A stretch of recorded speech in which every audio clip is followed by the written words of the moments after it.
وہ جوان جو ہی پروان چڑھا ان فوان شباب آیا تو اس کی پیشانی سجدے کے تقدس سے مالا مال ہو گئی، اس کی آنکھوں میں حیا اور شرم کے پہرے آ گئے، اس کے خیالوں میں پاکیزگی آ گئی، اس کی زندگی کے شب و روز نیکی کے ماحول میں بسر ہونے لگے، اس کی راتیں ذکر الہی میں، تلاوت کلام مجید میں اور دن یاد الہی میں روزے سے گزرنے لگے۔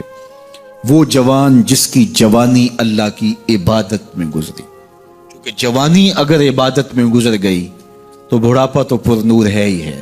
سب سے مشکل مرحلہ زندگی کا جوانی کا ہے۔ شیطان زیادہ ورغلاتا ہے کسی شخص کو جب وہ جوانی کے مرحلوں سے گزر رہا ہوتا ہے۔ تو جس کی جوانی خیریت کے ساتھ گزر گئی اور اس نے اپنی جوانی کے تقدس کو محفوظ رکھ کے منزل تک پہنچا لیا، اپنی عصمت کے جوہر کی حفاظت کی، اپنی آبرو کو لٹنے نہیں دیا، اپنی آنکھوں کی شرم و حیا پر پہرے بٹھائے اور آنکھ کو برباد نہیں ہونے دیا اور اپنی زندگی کے تقدس کا پہرا دیا، تو جو جوان اپنی جوانی کو خیریت کے ساتھ گزار گیا۔ کسی نے کہا تھا نا، کتاب زیست کا ایک اور باب ختم ہوا، شباب ختم ہوا، ایک عذاب ختم ہوا۔ تو جوانی جس کی منزل تک پہنچ گئی خیریت کے ساتھ، عافیت کے سائے میں، مشکل تو بڑا ہے جوانی کو منزل تک لے جانا، خیریت کے ساتھ، داغدار نہ ہونے دینا، جوانی کے تقدس کو رسوا نہ ہونے دینا، عصمت کے جوہر پہ کالک نہ لگنے دینا، خواہشات کو غالب نہ آنے دینا۔ آسان کام تو نہیں ہے، مشکل کام ہے، لیکن اگر کوئی مشکل کاٹ گیا، جوانی کے تھوڑے سے ایام میں گزار گیا، اللہ اکبر۔ حضرت شیخ ختلی کہتے ہیں، داتا گنج بخش علی حجویری علیہ رحمہ کے مرشد ہیں، الدنیا یوم ولنا فیہا صوم، وہ کہتے ہیں دنیا ایک دن ہے، ہم روزہ رکھ کے گزار رہے ہیں۔ تو روزہ رکھ کے سارا دن گزر ہی جاتا ہے، دوپہر بھی آتی ہے گزر جاتی ہے، اور عصر کا وقت بھی آتا ہے گزر جاتا ہے، کھانے کا وقت بھی آتا ہے، چائے کا وقت بھی آتا ہے، سب کچھ ہوتا ہے لیکن گزر جاتا ہے، افطار تک بندہ پہنچ جاتا ہے۔ جس نے زندگی روزے کی طرح گزار دی، جس نے جوانی روزہ رکھ کے گزار دی، خواہشات کو بے قابو نہیں ہونے دیا، مشکل کام تھا لیکن اس نے مشکل کام کر دکھایا۔ اجر کتنا بڑا ہے، سنیے اللہ کے محبوب کی زبان سے سنیے۔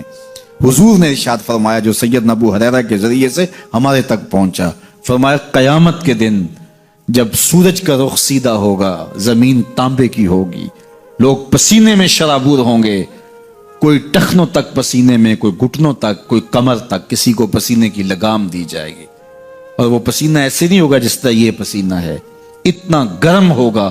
ابن رجب حنبلی کہتے ہیں اس پسینے کا ایک قطرہ اگر احد پہاڑ پہ ڈال دیا جائے تو وہ پگھل جائے، اتنا گرم ہوگا، بدبودار اتنا ہوگا، ایک قطرہ دنیا پہ ڈال دیا جائے، انسان کیا جانوروں کے دماغ بھی پھٹ جائے، اس پسینے میں لوگ شرابور ہوں گے۔ لیکن جس نے اپنی جوانی کو عافیت سے گزارا ہوگا، کل قیامت کے دن جب کوئی سایہ نہیں ہوگا، اللہ اس جوان پر اپنے عرش کا ٹھنڈا سایہ عطا فرمائے۔ وہ شخص جس کو کسی عورت نے دعوت گناہ دی اور وہ صاحب منصب تھی، صاحب جمال تھی، اور اس نے یہ کہہ کے یہ خواہش، یہ آرزو مسترد کر دی، انی خاف اللہ۔ اسی طرح کوئی عورت ہے تو اس نے اپنے تقدس کی حفاظت کی، اپنی آبرو پہ پہرا دیا اور کسی پیشکش کو ٹھکرا دیا، تو فرمایا قیامت کے دن جب کوئی سایہ نہیں ہوگا، اللہ اسے بھی اپنے عرش کا ٹھنڈا سایہ دے گا۔ کیسا سخت دن ہوگا، اور وہ کس اعزاز میں ہوگا، کس تکریم میں ہوگا۔ یہ تو 4 دن 10-20 سال ہیں، اور وہ 50,000 سال کا ایک دن۔ پھر اس کو اللہ کا شکر ادا کرنا ہوگا کہ اللہ تو نے کتنا کرم کیا میرے اوپر کہ میری جوانی خیریت اور عافیت سے گزری، اور آج اس کا تو کتنا بہتر صلہ مجھ کو دے رہا ہے۔ جیب میں پیسے ہوں تو چہرہ بتاتا ہے کہ آج کوئی خاص بات ہے۔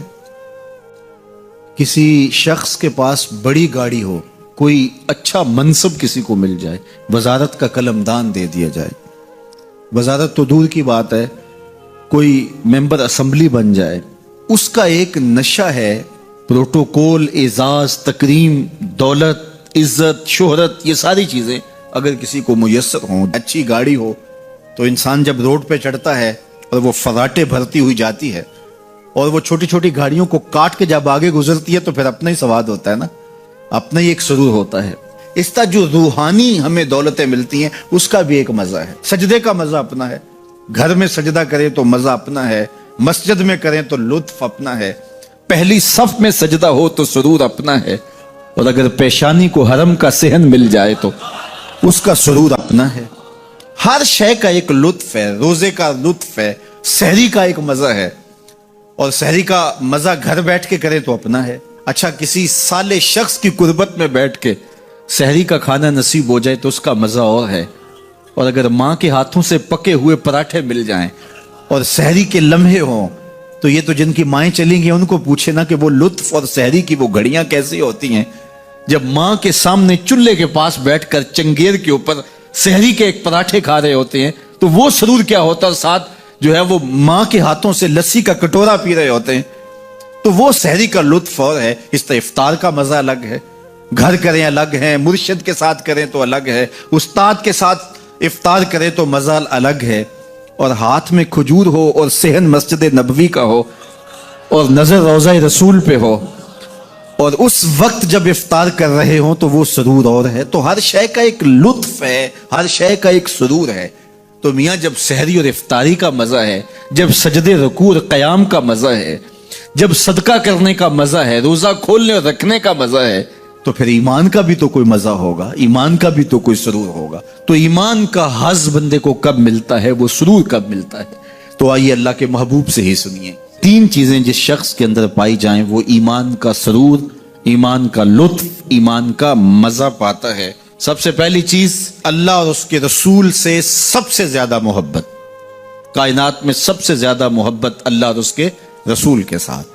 دوسری بات کہ کسی سے محبت وہ بھی اللہ اور اس کے رسول کے لیے۔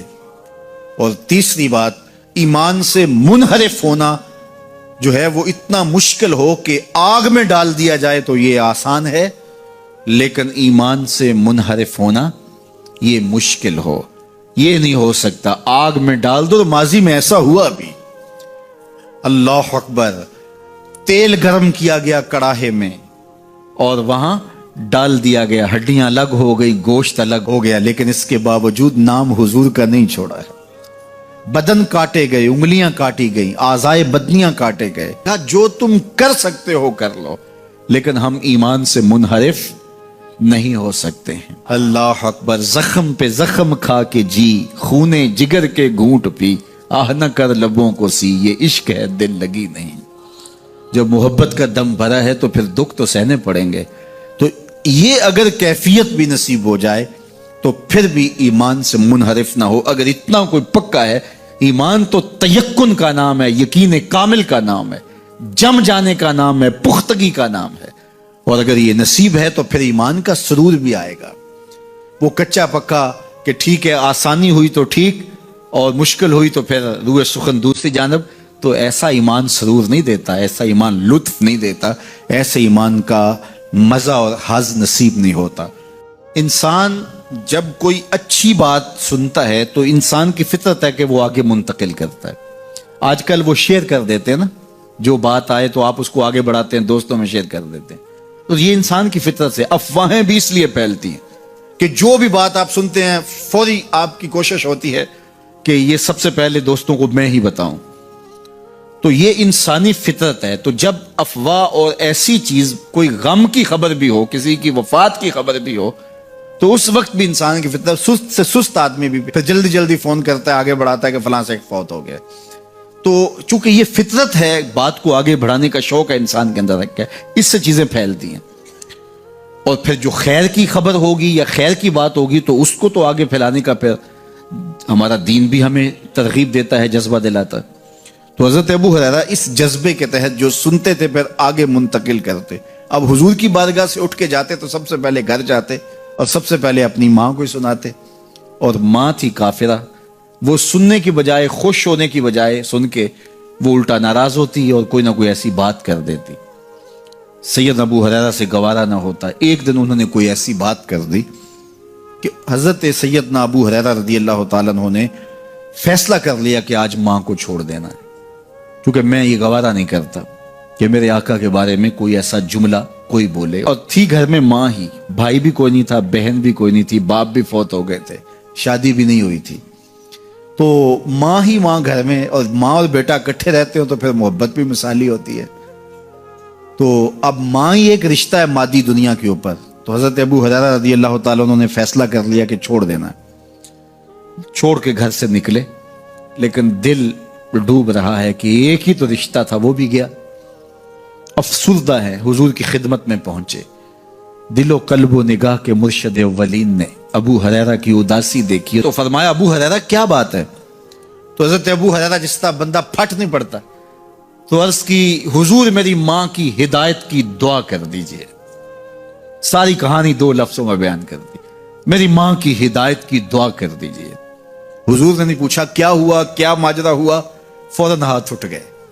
اور لفظ کیا تھے؟ اللہم اہد ام ابی ہریرہ تھا، اے اللہ ابو ہریرہ کی ماں کو ہدایت دے دے. ادھر انہوں نے بے چینی سے یہ بات کہی، ادھر حضور کے ہاتھ اٹھے.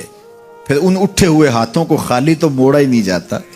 اجابت کا صحرا، عنایت کا جوڑا، دلہن بن کے نکلی دعائے محمد صلی اللہ علیہ وسلم. تو حضور علیہ السلام نے ہاتھ اٹھا دی، حضرت ابو ہریرہ نے دوڑ لگا دی. کسی نے پوچھا ابو ہریرہ آج بڑی جلدی ہے؟ کہا آج ہی تو دیکھنا چاہتا ہوں، گھر پہلے میں پہنچتا ہوں یا حضور کی دعا پہلے پہنچتی. جا کے دروازے کو دستک دی، اندر پانی کے کھنکنے کی آواز آ رہی تھی جس طرح کوئی غسل کر رہا ہو. آواز دی تو آواز آئی، بیٹا ابو ہریرہ ٹھہرو. میں بھی آئی. کہا لہجے سے سمجھ گیا اس میں محمد عربی کی دعا بول رہی ہے. تھوڑی دیر کے بعد میری ماں آئی تازہ آثار وضو سے، اور غسل کی وجہ سے ان کے جو ہے وہ بالوں سے قطرے ٹپک رہے تھے، اور لبوں پر میرے حضور کا کلمہ جاری تھا. اللہ اکبر. سیدنا ابو ہریرہ تیرے مقدر پہ قربان.